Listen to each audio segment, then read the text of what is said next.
Lorient, 18 juin 1994, 14h30. Le maxi-voilier La Poste rentre à son port d'attache, accueilli par plus de 600 enfants.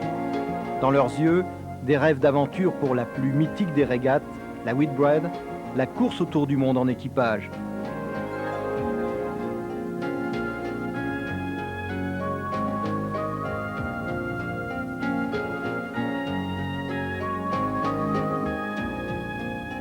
Éric Tabarly et Daniel Mallet sont les héros du jour. Les cris enthousiastes des enfants marquent la conclusion heureuse d'une course de plus de 9 mois, avec ses bons et ses mauvais moments. Car au-delà de la haute technologie au seul service de la compétition, la course autour du monde reste la plus exigeante des aventures humaines.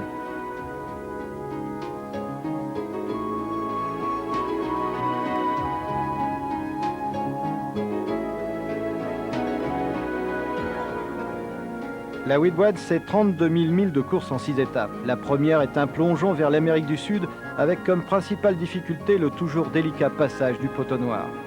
La seconde étape est certainement la plus dure.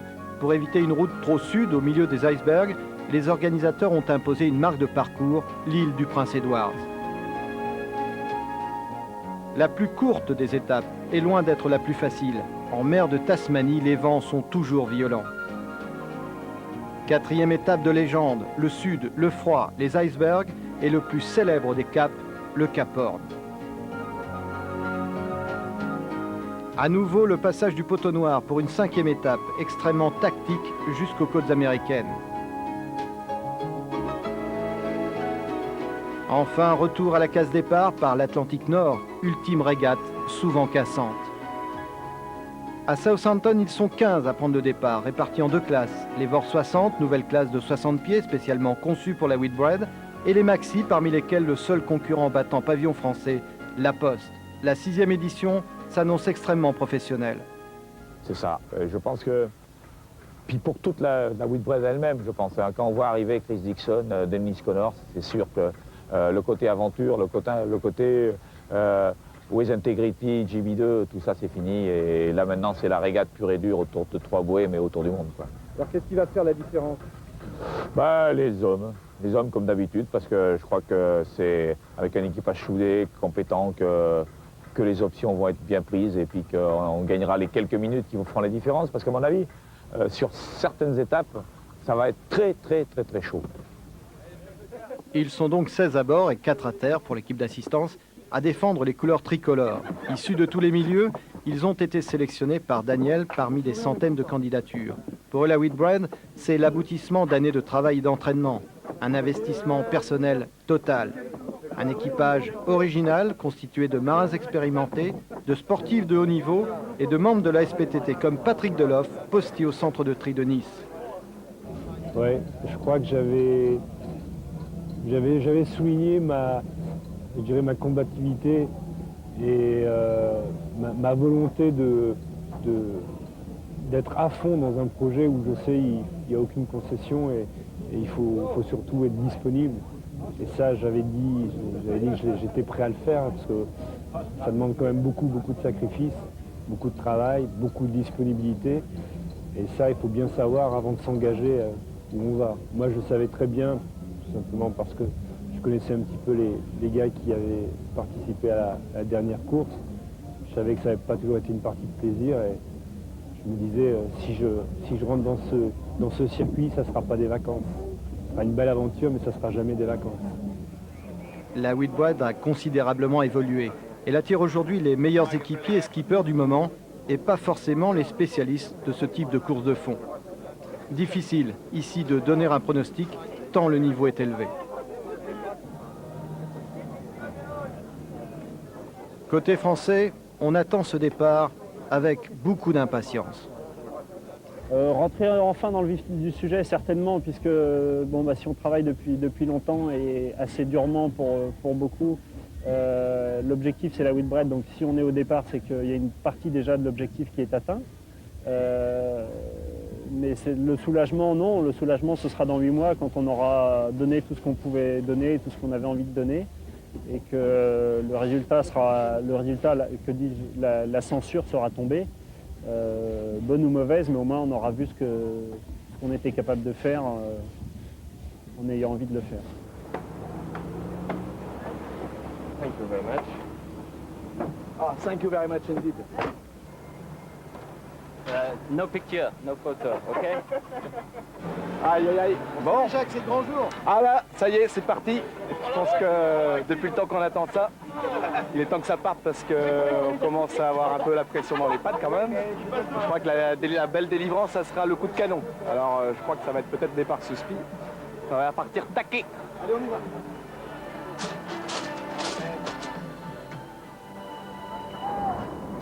« 3000 supporters embarqués sur 3 ferries spécialement affrétés et des dizaines d'autres bateaux sont là dans le Solent pour communier avec leurs voiliers et leur équipage.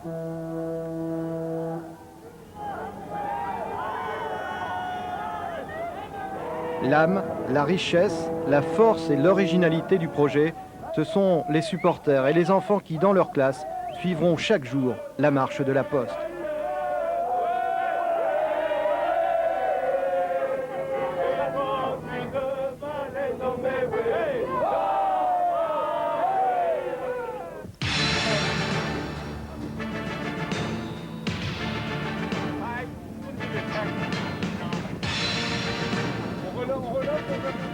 Le 25 septembre à 13h30, la Poste, équipée par Daniel Mallet, franchit en tête la ligne de départ entre l'île de Wight et Southampton.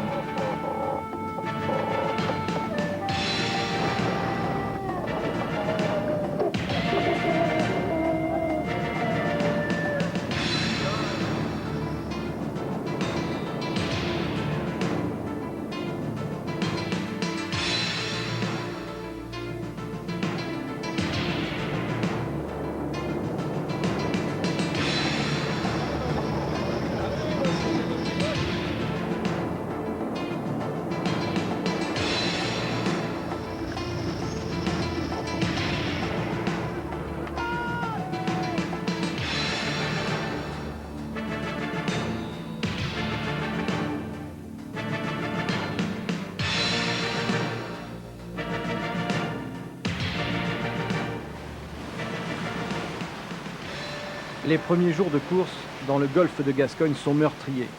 Le maxi-catch Fortuna démate, puis abandonne purement et simplement. Au 4e jour, le maxi français est lui aussi gravement touché. On a un problème là, c'est qu'on a flambé l'artimon, hein. Ouais. Bon,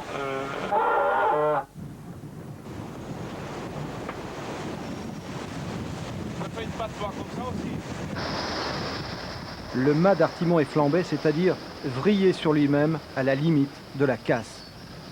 Et cette nuit, vers 1h30 du matin, il y avait une trentaine de nœuds de vent. Le bateau est parti au lof et un taquet de bastac a lâché. Et voilà le résultat. C'est-à-dire que c'est maintenant impossible d'envoyer une stéselle et on a perdu notre turbo. Et c'est un peu dommage. Après 4 jours de route, il nous reste encore 4000 milles. On rigole pas trop. Mais on fera avec. On est en train de faire le nécessaire pour qu'un mât nous soit apporté à Punta del Este. La course n'est pas finie.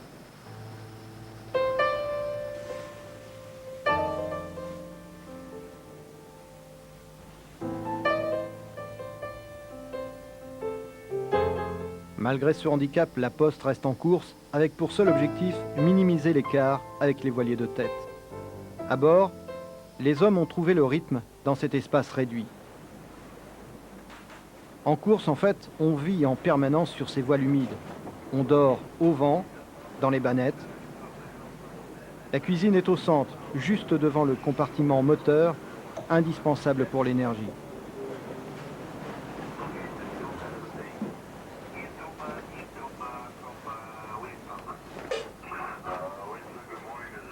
À gauche, c'est le centre opérationnel, la table à cartes, les ordinateurs, la radio. C'est là que se prennent les grandes décisions entre le skipper et son navigateur. Vivre à 16 dans un tel inconfort, ça n'est pas facile.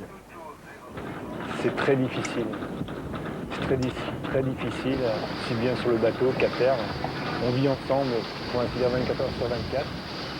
Et c'est, pour moi, ça se passe relativement bien. Je ne crois pas que je sois un caractériel, mais c'est vrai qu'il y a des moments où on aimerait bien s'évader, c'est impossible. Il faut prendre sur soi-même. Il faut prendre beaucoup sur soi. Prendre beaucoup sur soi et être très tolérant.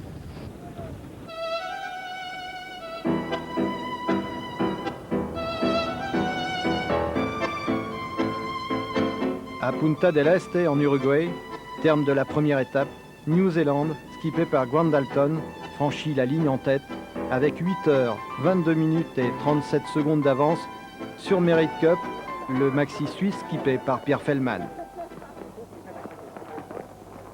Le lendemain, faute de vent, la Poste perd des heures et des heures juste devant Punta del Este. Ouais, bah, ça fait 12 heures, quoi. Ça fait 12 heures qu'on n'avance pas. 12 heures pour faire 28 000, c'est la ch'comoune, quoi. Quel est le sentiment qui prédomine aujourd'hui? La déception? Là, vraiment, c'est difficile parce qu'on avait bien préservé notre cours. On pensait qu'on avait 18 heures de retard sur Mérite. Et on vient de se prendre 12 heures d'un seul coup. C'est un peu difficile à avaler. Bon, ben, on va s'y faire, hein, mais je pense que là, on a un petit peu de malchance. Et les postiers, là, on a un cadeau de la poste locale. Ah ouais. Je pense qu'on sera tous très contents. Salut.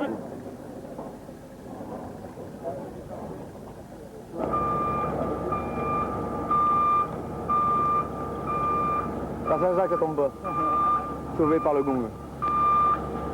Ouais. Napoléon. Ouais. Celui à Migèche sous le Grand Mât et le mien sous l'Artimon. Et pas tombé quand même. Pour être prêt à temps, assistance et équipiers vont devoir mener une véritable course contre la montre. C'est un avion cargo spécialement affrété qui amène de France en Uruguay le nouveau mât d'Artimon.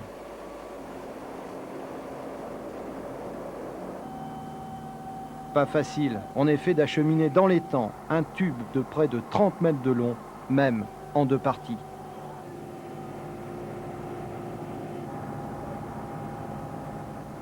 Pour rester compétitif, il faut alléger le bateau et réduire l'équipage à 15, car un homme avec son équipement et sa nourriture, c'est approximativement 300 kg. Un homme de moins, c'est un choix difficile. Et paradoxalement, c'est Michel Desjoyaux qui décide de lui-même de quitter le bord. J'ai beaucoup fait de bateaux ces temps-ci. Depuis quelques années, j'ai pas trop arrêté avec des projets plus ou moins qui succédaient à un rythme assez infernal avec beaucoup d'intensité à chaque fois. Celui-là en fait partie, mais j'ai un petit garçon qui a maintenant 11 mois dans quelques jours, que j'ai quasiment pas vu depuis sa naissance et que j'ai envie d'aller voir. C'est la véritable raison de ce départ ici à Punta? C'en est une, et c'est une très bonne, je pense, ça suffit.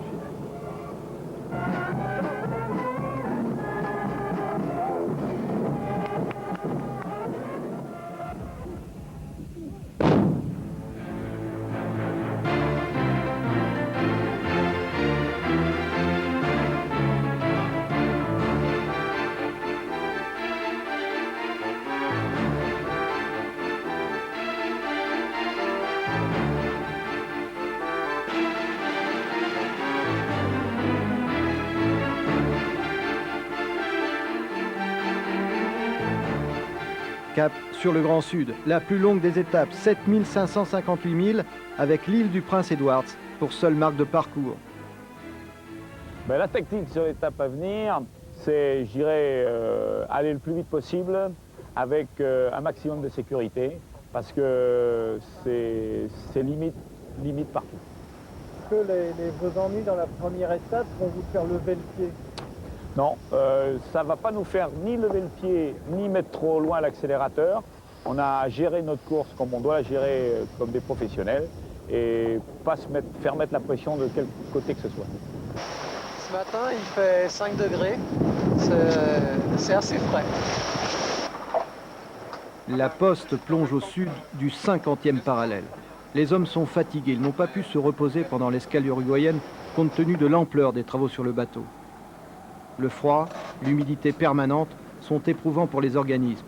Il faut retrouver le rythme dans la plus inhospitalière des régions du globe.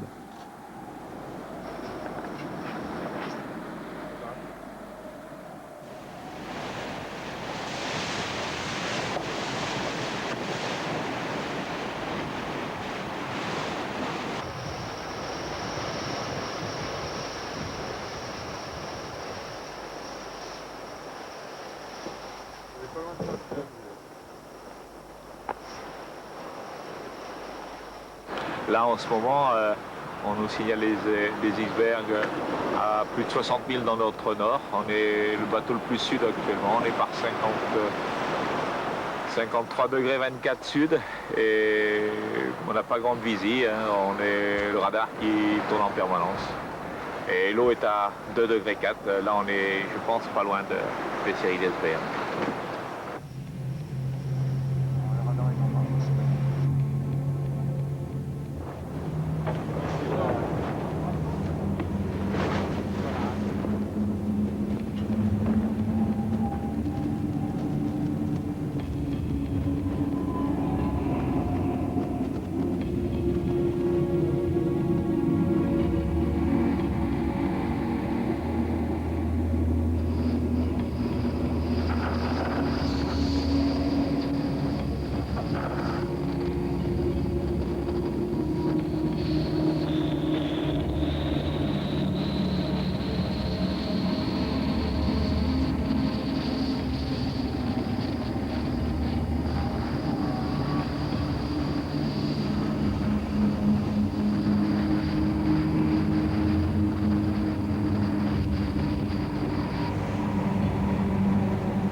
Chaque jour, un concurrent est chargé de la sécurité et des communications pour toute la flotte.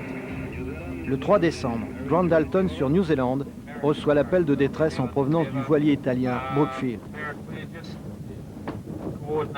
En liaison avec le directeur de course, Grant Dalton demande aux bateaux les plus proches, La Poste et Winston, de se dérouter pour porter assistance. La Poste est alors le plus près, à 120 000 au nord de Brookfield. Les vents soufflent en rafale à plus de 50 nœuds. Yes, it's a strong wind, huh? And you have the weather for in 2 days? Brookfield est à 800 km dans l'est des îles Kerguelen, à plus de 3700 km des côtes australiennes. La coque s'est délaminée autour du gouvernail. 3 tonnes d'eau se sont engouffrées avant que l'on puisse fermer le compartiment étanche. Et les moyens de communication radio sont noyés. Les Italiens réussissent cependant à colmater le trou avec des moyens de fortune.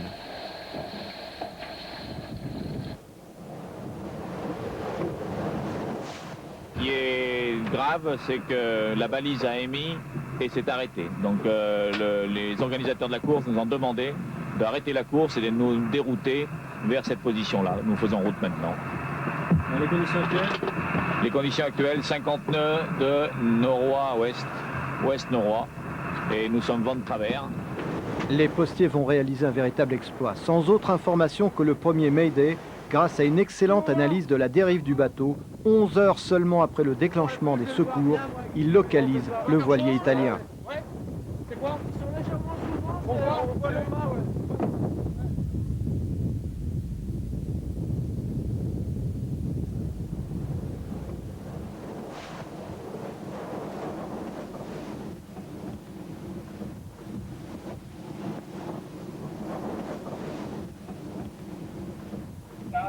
Si vous pouviez passer à côté pour nous balancer de quoi allumer le gaz.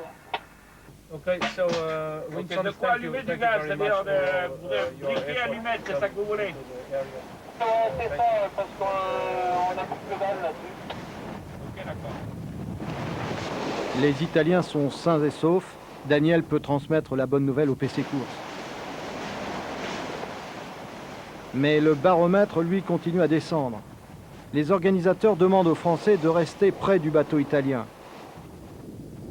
Pendant plus de 24 heures, les deux concurrents subissent, à sec de toile, la plus terrible des tempêtes.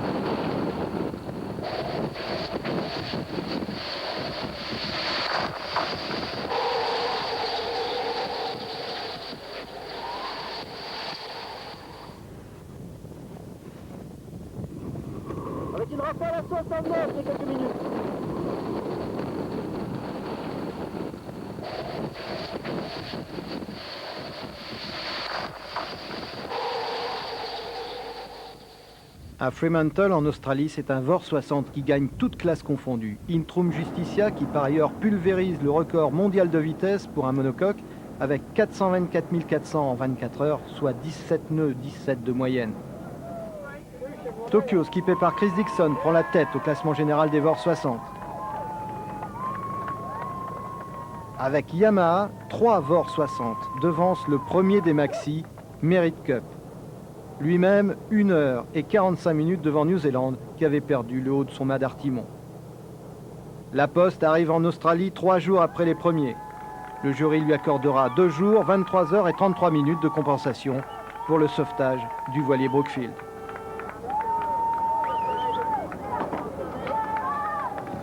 Thank you very much. Fantastic. For the crew, hein? Fantastic. Merci la Poste, many thanks from Brooksfield. Malgré les applaudissements et le plaisir de retrouver la Terre, rien ne va plus à bord de la Poste. Une partie de l'équipage conteste les choix tactiques du skipper et le manque de résultats sportifs. Les options et l'aspect météo au grand large comme ça m'échappe complètement. Et bon, je fais confiance à Dominique et à Daniel. Bon, ils ont fait ce choix, je ne sais pas pourquoi, et je ne l'ai pas compris. Et puis à un moment, là où ça commençait à vraiment bien plier, Daniel a jugé, c'est sa prérogative de skipper et qui est complètement concerné par la sécurité, qu'on était trop sud et qu'il a souhaité ne pas descendre plus bas, ce qui est un petit peu dommage. Quand on part sur une étape comme ça, les familles me disent à moi, garde-nous-le. Et mon devoir, c'est de ramener tout le monde. À un moment donné, il faut savoir s'arrêter. Que ça soit difficile à prendre pour la suite, c'est toujours difficile à prendre une décision comme ça. Mais je suis le patron du bateau, j'en suis responsable et je l'assume tranquillement. La crise est grave. Plusieurs équipiers menaçant de débarquer si l'on ne change pas de skipper. Daniel rentre à Paris. Il est l'initiateur de ce projet et sans lui, sans sa ténacité, chacun sait qu'il n'y aurait pas eu de bateau français dans cette course. Le bateau doit continuer dans les meilleures conditions. En commun accord avec la direction de la Poste, Daniel décide de faire appel à Eric Tabarly et de changer une partie de l'équipage. L'objectif sportif étant que le bateau revienne dans la course.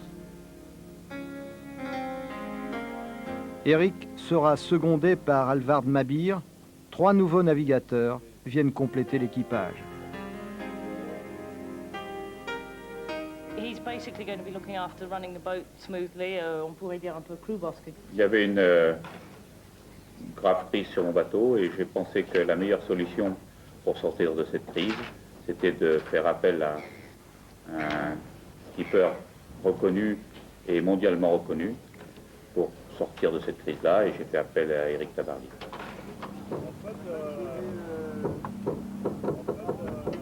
Trois sorties d'entraînement et de réglage seulement avant le départ. Garde ton pied en haut, hein. Nicolas, il est redescendu ton pied là. Garde-le en haut. Hein. Et encore. Tu bloques en haut. Voilà. Une prise en main rapide autour d'un Eric Tabarly plutôt satisfait. Le bateau est en parfait état, bien équipé, tout marche bien. À la barre, je trouve que c'est un bateau très agréable à barrer, très bien équilibré. Enfin, je pense que ça va.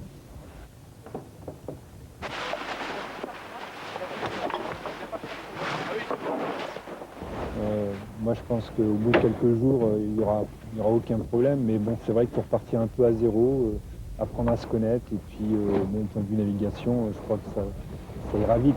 Mais il faut d'abord apprendre à se connaître. C'est bon, Alvard? Quant à Daniel Mallet, il reprend à bord le poste de simple équipier. Je pense que la solution Eric Tabarly est pour moi la meilleure, dans la mesure où quand un homme comme Eric Tabarly monte à bord, il est tout à fait naturel de lui céder la barre. Donc je le fais d'autant plus de plaisir. Et moi, maintenant, j'ai envie de retrouver le plaisir de naviguer, le plaisir que j'avais perdu parce que j'avais vraiment trop de pression et c'était très difficile pour moi.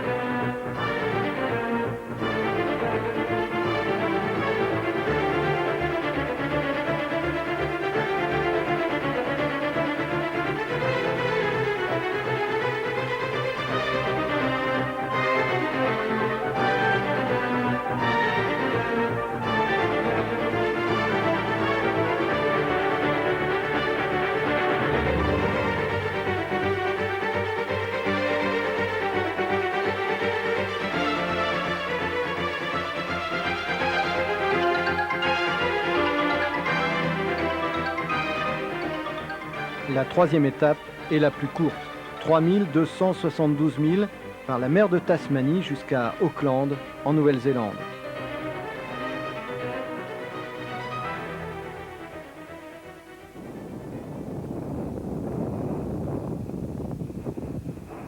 Ce que vous venez de voir, les amis, c'est un albatros hurleur, les plus grands de la famille des albatros.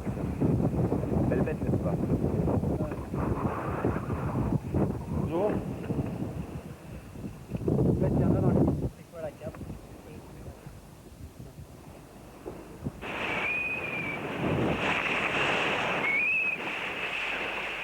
C'est une race de dauphins qu'on voit très rarement.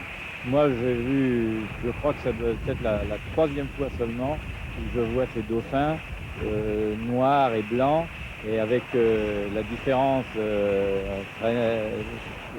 c'est une ligne vraiment nette, la différence entre le noir et le blanc. On croirait que c'est un peintre qui a fait ça en s'appliquant vraiment beaucoup. Et en plus, ces dauphins ont une autre particularité, c'est qu'ils n'ont pas d'aileron de nageoire caudale. Après un départ moyen, la Poste effectue une très belle remontée, réussissant à contrôler Merit Cup. À bord, l'ambiance est revenue. La mer de Tasmanie, elle, est fidèle à sa réputation, violente.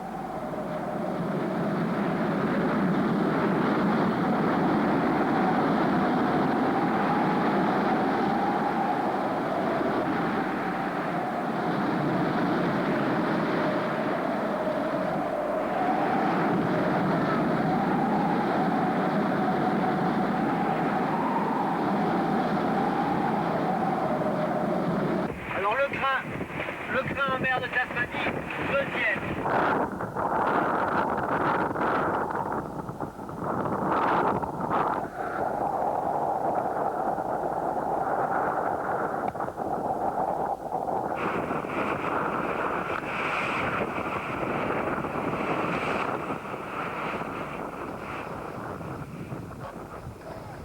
Au nord de la Nouvelle-Zélande, les jeux sont quasiment faits.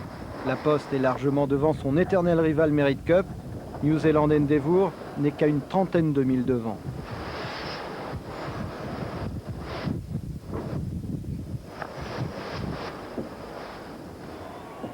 Auckland, 3 heures du matin. Grant Dalton arrive en vainqueur, battant sur le fil l'autre néo-zélandais Chris Dixon de 2 minutes et 12 secondes du délire au pays des Kiwis. 3 heures plus tard, la Poste arrive dans la baie d'Auckland.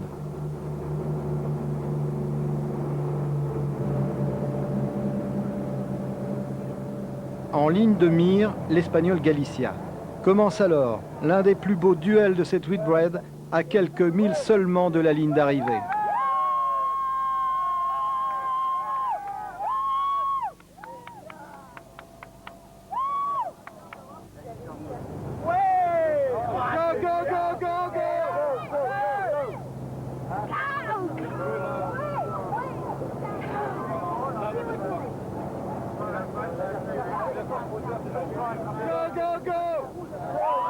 Et pour 12 secondes seulement, la Poste bat Galicia, beau symbole de la combativité du voilier français, même si les deux bateaux courent dans deux classes différentes.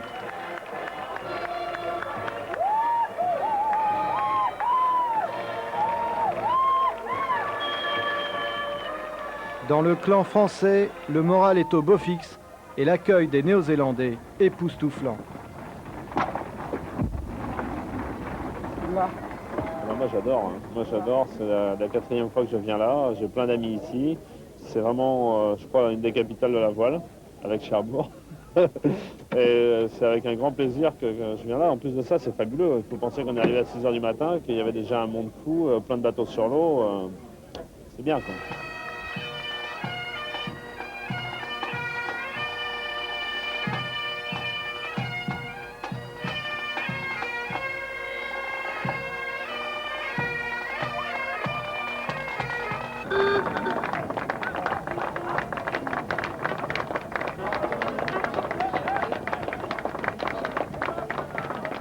À Auckland, pour moi, ça sera un très grand souvenir. J'ai adoré cette escale et je crois qu'ils auront du mal à faire mieux.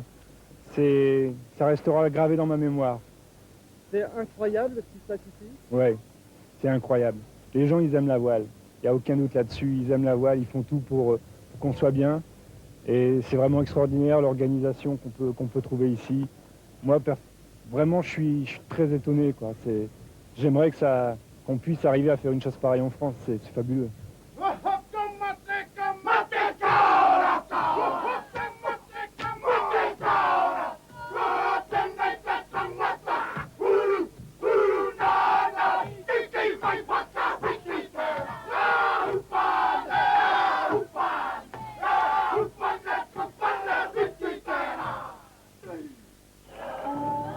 « 500 000 personnes passeront ici pendant un mois pour voir, pour rêver à la plus fabuleuse des aventures. L'escale néo-zélandaise restera comme la plus chaleureuse de cette course autour du monde.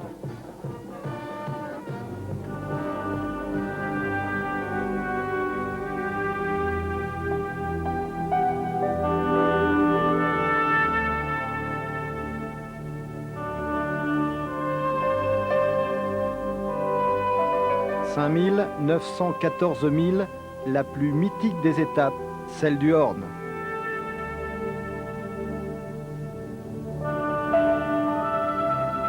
6 000 bateaux accompagnateurs, 300 000 spectateurs, une trentaine d'hélicoptères.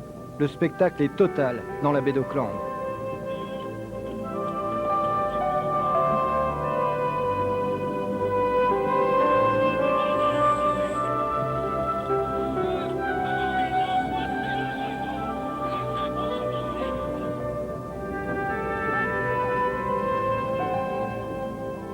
Et pour la première fois dans l'histoire de la Whitbread, 8 concurrents volent le départ et doivent repasser la ligne. La Poste en profite pour s'échapper.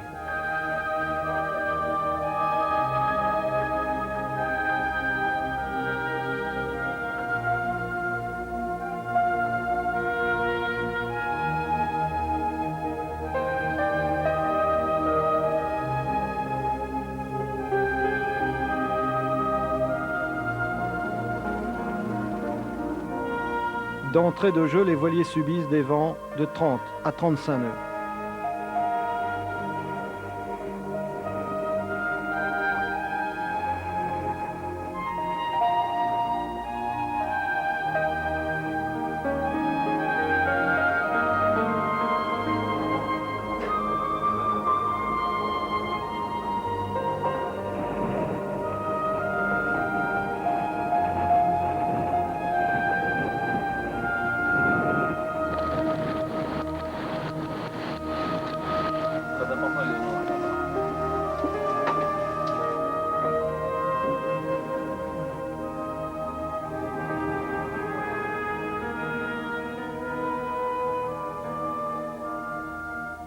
Avec un système de front, un front froid, un front au plus et tout qui crée une espèce de barrière sur l'autoroute et nous on s'est arrêté au péage parce qu'on n'avait pas de monnaie. Mais au près, on se traîne après avoir marché à plus de 20 nœuds par moment sous spi. On a pris la dépression à l'envers et on est au près de serré. Alors j'espère que ça ne va pas durer trop longtemps parce que il y a des petits copains qui vont plus vite que nous. Tu vois ce que je veux dire?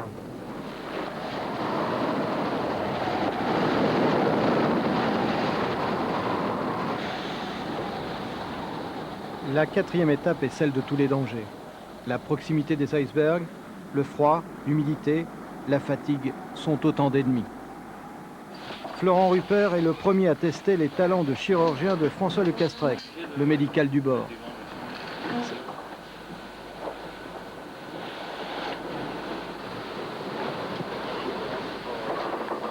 Deuxième, ça y est, ok, le passé est passé.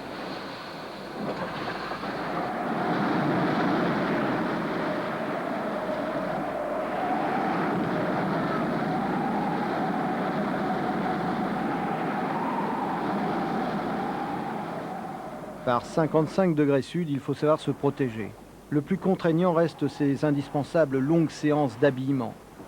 Dans la réalité, Manuel Castilla mettra exactement 6 fois plus de temps pour s'équiper totalement.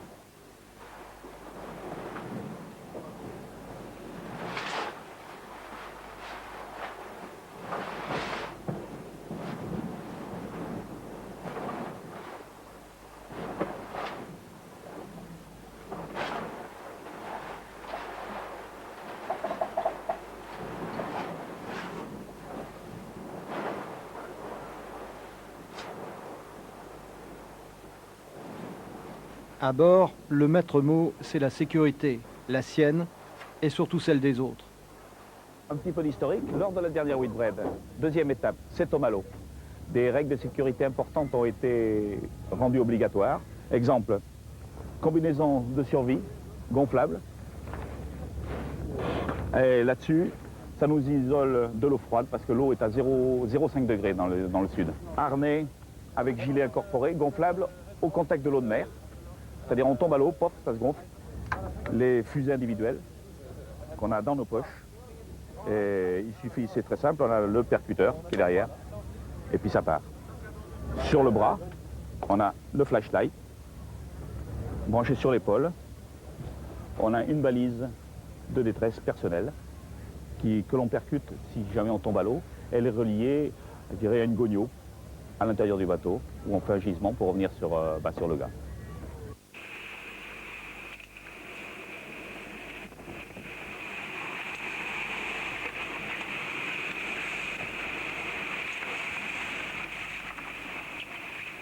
Donc on arrive légèrement par le sud, en visant le Cap Horn ici. En fait le Cap Horn c'est une île, il y a plein de gens qui ne s'imaginent pas ça comme une île. 55 degrés 58 sud, 67 degrés 17 ouest, le Horn. Au bout du continent sud-américain, 3 marins chiliens se relaient ici tous les 2 mois.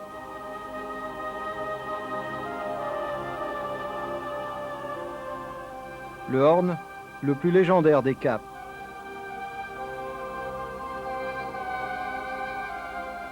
C'est quand même un chemin qui est vraiment... on peut difficilement imaginer un cap plus éloigné de chez nous. Et puis il reste toujours une histoire. Et ce qui est en plus de ça extraordinaire, c'est que maintenant, toute l'histoire des courses autour du monde s'ajoute vraiment à l'histoire des Cap Horniers. Je me souviens, c'est la toute première course autour du monde où on faisait référence à des clippers ou autres. Alors que maintenant, il commence à y avoir une histoire tellement énorme entre la Whitman, le Globe, le Bock et tout, et tellement de bateaux qui ont passé le Cap Horn en course, que c'est ça qui alimente un petit peu les histoires. Les gens ne repassent pas le Cap Horn par rapport aux 4 mâts qui passaient ça dans le temps, mais par rapport à tel ou tel bateau qui l'a passé en course dans les années précédentes. Intrum Justitia le franchit en tête juste devant New Zealand. La poste le passera tranquillement de nuit et ne pourra l'apercevoir que de loin, dans les brumes du petit matin.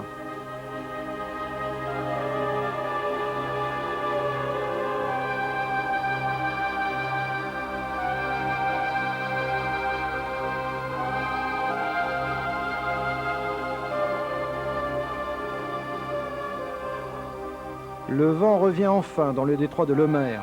Il reste 1400 milles de course et quelques anticyclones capricieux.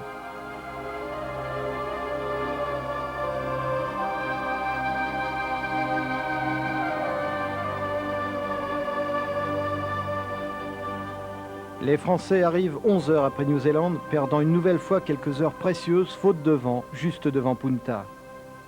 On a eu un temps inhabituel, on n'a pas eu les beaux vents arrière qu'on pouvait espérer. Ça a été du temps gris tout le temps, très triste, on n'a jamais vu le soleil, c'est pas une belle étape, non. Donc content de se retrouver au soleil ici à Punta? Oui, tout à fait. Personne ne profitera du soleil de l'Uruguay. En rentrant du port, des équipiers surprennent des voleurs dans leur maison. Ils en arrêtent un et tentent de récupérer leurs biens. La police prévenue, l'affaire tourne à la confusion. Le voleur est relâché et les 4 Français sont interpellés pour avoir gardé l'agresseur pendant plus de 3 heures.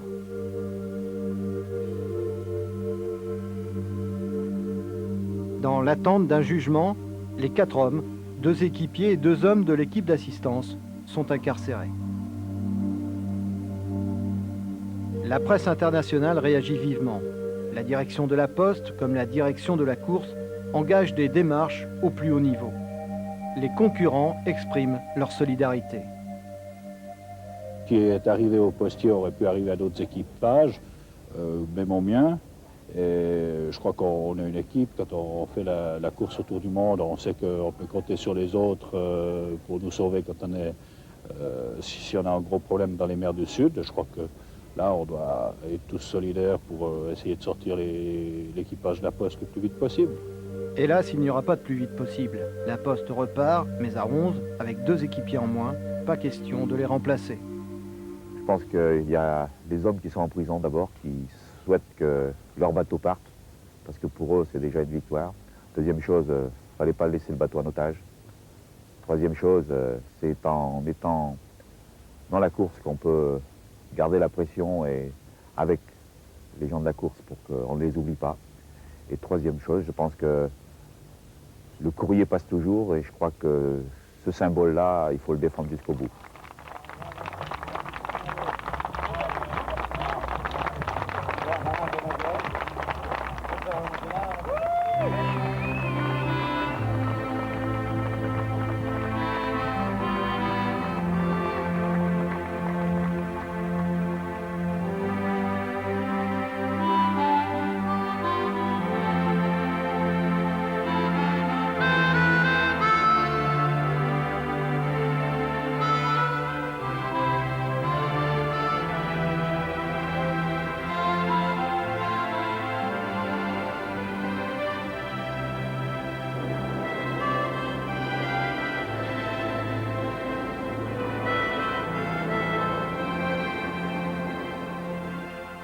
« 5 475 milles vers les USA, une étape tactique par la grande loterie du Poteau Noir.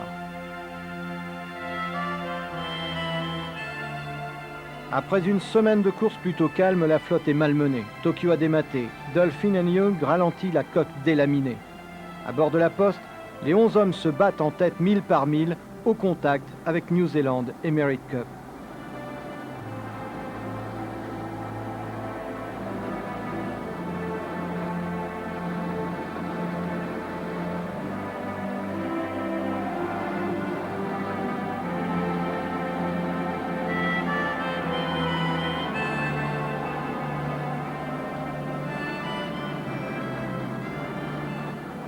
À l'approche de l'équateur, en pleine bagarre, New Zealand et la Poste sont victimes en même temps d'une avarie de la coque tribord.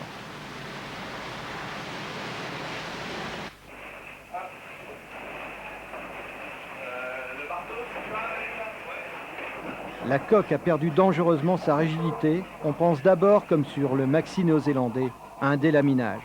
Voilà, ça c'est un morceau de la coque de la Poste, ces petits trous-là. Il y a la peau extérieure ici, donc l'extérieur de la coque. Le matériau d'âme, donc ici c'est du nid d'abeille, et la peau intérieure. Il y a un délaminage, c'est quand il y a un décollement.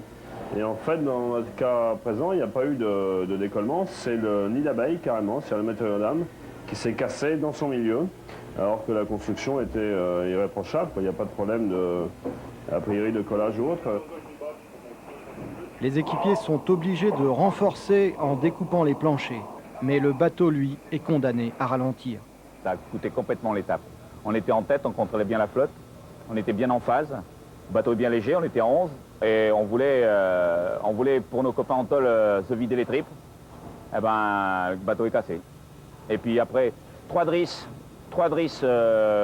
coup sur coup, le délaminage 2 heures après, et 2 jours après, évidemment, l'été.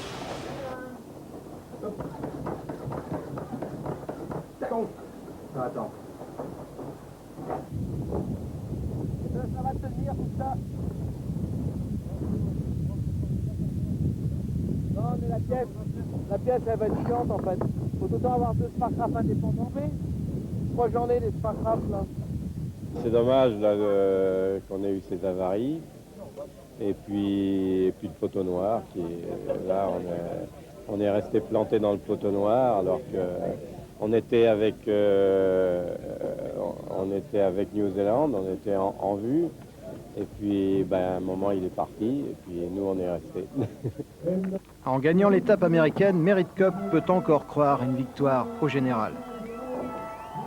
Côté français, on savoure au moins la libération des 2 membres de l'équipe d'assistance, et pourquoi pas une ultime victoire d'étape.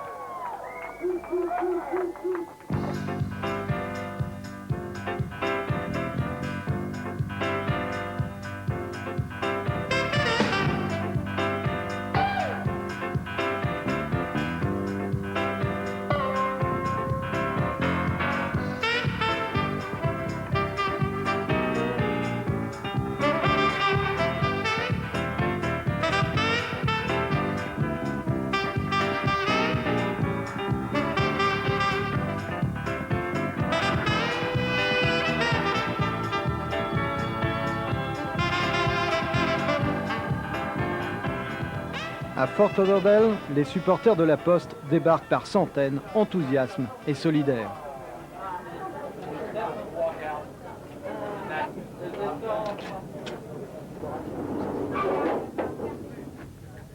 Les héros du jour sont Éric Tabarly et Daniel Mallet. Cette course autour du monde, c'est aussi et avant tout leur aventure.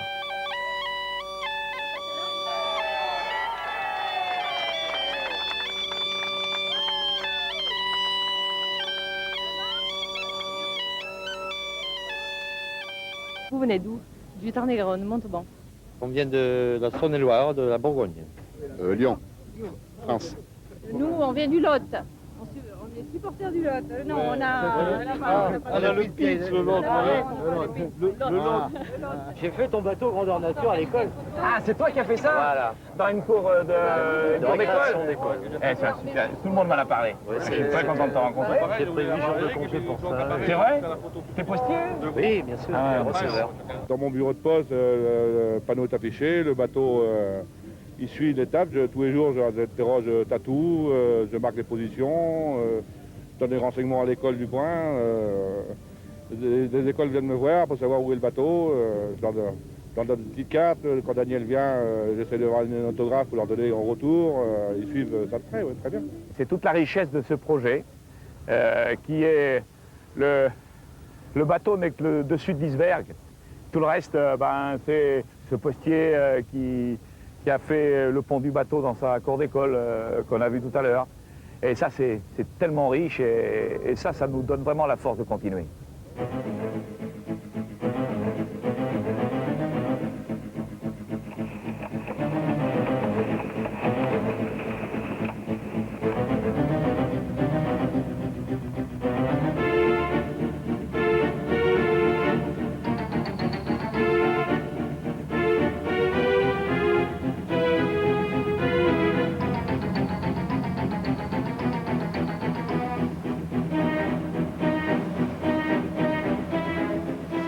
« 3600 milles par l'Atlantique Nord, la dernière des étapes n'est pas forcément la plus facile. » Non, pas forcément.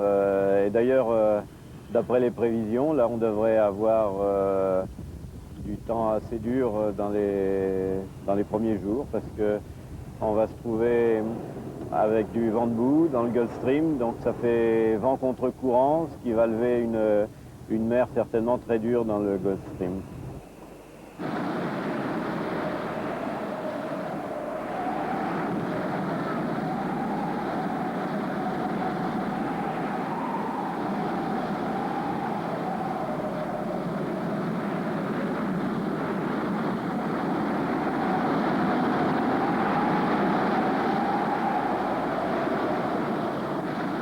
Éric Tabarly avait raison. Les dépressions se succèdent sur la route nord, les moyennes sont élevées. Mais dans les derniers jours, le bateau est obligé de lever le pied. On a été obligé d'amener le spi parce que la coque à l'avant était abîmée. Et donc il fallait diminuer la vitesse pour diminuer les chocs. Enfin, de toute manière, ça influencera pas notre classement puisque on est troisième et on restera troisième. C'était une belle course quand même. Oui, là ça a été une course intéressante parce qu'il y a eu des rebondissements. Mérite avait d'abord pris une bonne option là, qui lui a fait prendre beaucoup d'avance. Après nous, grâce à une route plus nord, on a pu revenir sur lui. Malheureusement, notre route nord là, nous a pénalisé ces derniers temps parce qu'on a eu des vents moins favorables que lui à ce moment-là.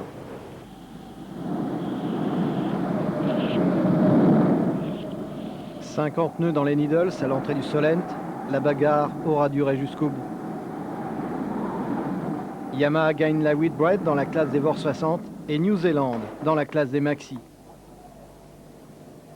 Merit Cup est second, La Poste troisième.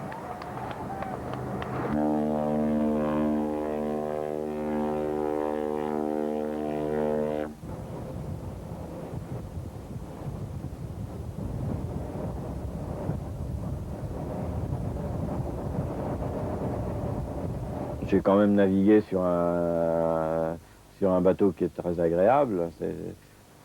C'est Maxi, Ketch, là, ce sont des bateaux qui marchent très bien, qui sont bien équilibrés. Je crois que Broussard a fait des bateaux très réussis. Hein, et donc, pour moi, ça a été une expérience agréable de naviguer sur un bateau comme ça. Il manque quand même les résultats sportifs. Je savais de toute manière au départ que New Zealand était plus rapide. Je savais que ce n'était pas les mêmes bateaux. Avec Merritt, je pense qu'on aurait pu se battre un peu plus. Malheureusement, bon, il y a aussi le facteur chance qui intervient. Il aurait fallu qu'on ait quand même un petit peu plus de réussite. Je crois qu'on a eu quand même beaucoup de DN sur cette course.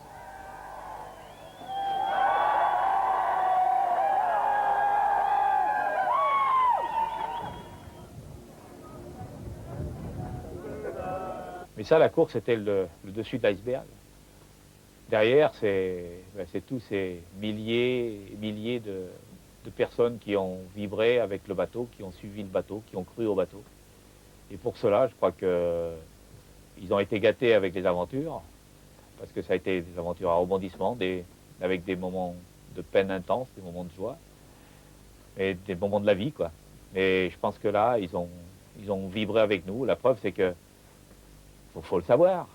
À Fort Lauderdale, il y avait 800 postiers qui étaient là. Il y en avait au moins 600 qui avaient payé leur place pour venir une semaine. C'est un signe. Puis c'est 250 000 enfants qui ont suivi, qui ont vibré, qui ont envie de toucher notre bateau. Je crois que ça c'est le fond de quelque chose de très important et c'est la grande réussite du bateau. Voilà, ça arrive, allez, tout l'équipage pour l'applaudir. Le 18 juin, après le retour de Florent et Patrick, c'est un équipage au complet qui s'amarre à Lorient avec un tour du monde dans la tête. Et j'ai vécu des moments grandioses. J'en ai plein la tête. J'ai vu de beaux pays. J'ai rencontré des gens super sympas. Même en Uruguay, il y en a quelques-uns qui étaient sympas.